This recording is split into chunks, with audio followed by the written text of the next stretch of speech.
All right, well, let's talk about Gabrielle and some of the latest developments that we got in from the National Hurricane Center. First up, we have to show you what it looked like. It was a tropical storm yesterday, still a tropical storm, just a little spoiler alert there. And you can see kind of the vantage point from a hurricane hunter as they were flying through the upper levels of this tropical system.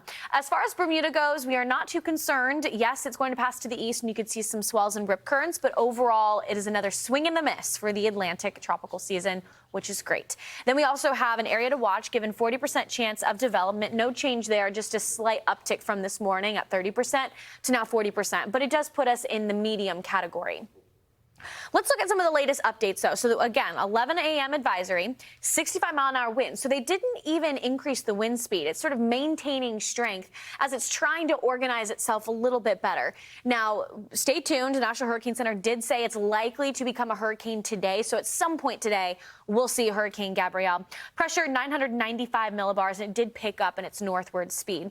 But, Bayne, it's really interesting when you look at something on visible satellite here, where you can see a small little hole where some drier air could be trying to punch in and potentially slowing it down a little bit. But overall, it is really starting to consolidate around that center of low pressure. And so it'll be interesting to see what Gabrielle looks like in the next couple of days, where it still has the window for strength. Yeah, definitely. And you know what, Hayley and I and Michael, too, we were kind of looking at this system, at this storm, thinking maybe it's going to become a hurricane by this hour.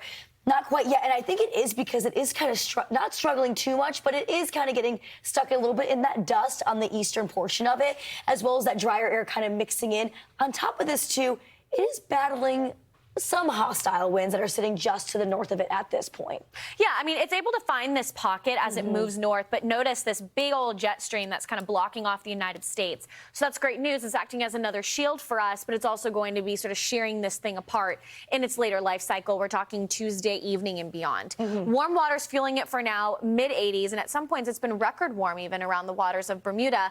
And so I think with some of the storms we've had in the past this year alone, Dexter, Froney, Aaron, it's able to stay stronger for longer because those warmer waters are there and so prevalent. Exactly. And, you know, at this point, still forecast to be a Cat 1, potentially a Cat 2 hurricane within the coming days. But it won't stay that way for long, just because it is heading into those cooler waters, which is kind of like a death sentence for this. It doesn't have any more of that fuel. It uses these warm waters. I mean, temperatures right now are what, mid-upper 80s for some of those water temperatures. So that's nice fuel for this storm. But once it gets out of Bermuda, or I guess away from Bermuda even more towards the northeast, once it takes that turn, it'll really start to die out pretty quickly, just because those waters are pretty chilly. They're in the 70s, so it's not the best fuel for that storm at all. Yeah, something that I find interesting, too, with just the latest updated cone. Yes, Monday morning, they went up in the wind speed, so from 85 now to 100 miles per hour, still leaving peak intensity at 105 by Tuesday morning.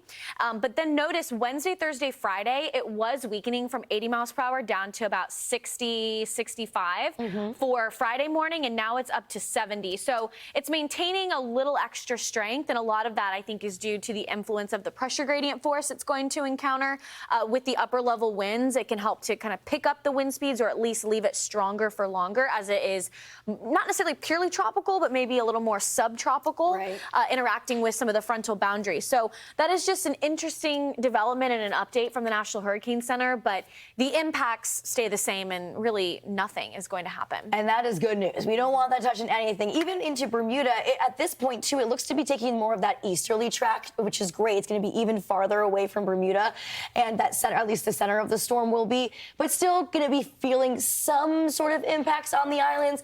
Probably just those really rough rip currents or strong rip currents, rough surf, intense and large swells are going to be possible, even as that storm is still going to be about, what, 100 miles away or more. So that just shows you how strong these systems can be, but really just mostly just churning up the ocean a little bit, especially on the coast of Bermuda. But Bermuda is a very strong island. They are used to these systems coming on, and they're well prepared, and again, not making a direct landfall at all with this system. Yeah, what we're looking at here is the forecast uncertainty, and there's really not a lot of uncertainty, but these are the GFS ensemble lows.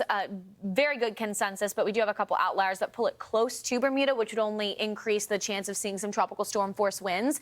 Then we talk about the Euro, also sort of right on cue, and the Google AI shifts it a little bit further out towards the east, and the AI has done a pretty good job this year so far. So overall, overall, great consensus. Bermuda, I think, again, the odds just decreasing.